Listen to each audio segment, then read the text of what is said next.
Saludos desde Colombia, ¿qué piensas del punk? Y sí, nos gusta que hables mal de las cosas que disfrutamos. A ver, por edad yo pertenezco al punk. Lo que pasa es que yo me crío musicalmente con la música de la época psicodélica, de los fines de los años 60, principios de los años 70. Pero por edad, todos los músicos de esas épocas son mucho mayores que yo, son 10 años mayores que yo. Los músicos que tienen mi edad son los músicos del punk rock. Yo haría una diferenciación clara entre el punk el puro y duro de los Sex Pistols y el punk rock de Green Day, por ejemplo. Green Day me pareció un grupazo y siempre me ha parecido uno de los grandes power trios de la historia.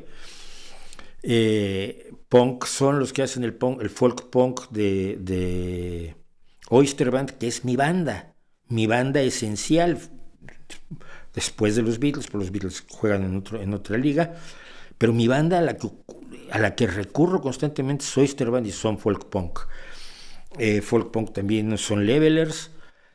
Hay todo el punk celta que yo me dedico a promover por todos lados, Clover Hearts, ahora se me olvidó, Dropkick Murphys.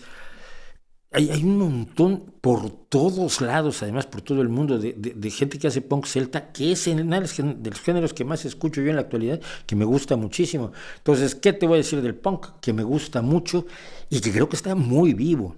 Creo que está enormemente vivo porque la actitud contestataria del punk es necesaria. A veces es infantil, a veces es extremista, a veces es ridícula incluso.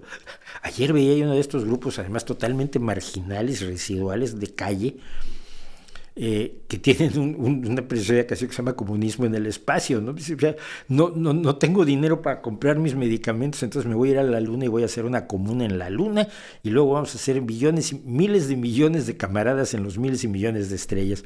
Absolutamente ridícula. Pero la actitud del punk, independientemente de que a veces el contenido sea con el que no puede estar no demasiado de acuerdo, la actitud rebelde, contestataria, de duda, de escepticismo político, es muy importante, independientemente de que sea una música enérgica, fuerte, viva, que no tiene miedo a otros instrumentos, que es muchísimo más abierta que otras formas del rock que son más limitadas a su instrumental clásico, ¿no? A mí me gusta mucho el rock cuando mete arpas y cuando mete banjos y cuando mete mandolinas y cuando mete flautas. Jethro Tull Ian Anderson era un personaje único en ese sentido, ¿no? Casi nadie más tocaba la flauta, él y el de Moody Blues, pero no era un estándar en el rock, ¿no? El estándar en el rock es guitarra primera, guitarra segunda, bajo y batería, todo lo demás, y teclados a veces, y todo lo demás ya es extra.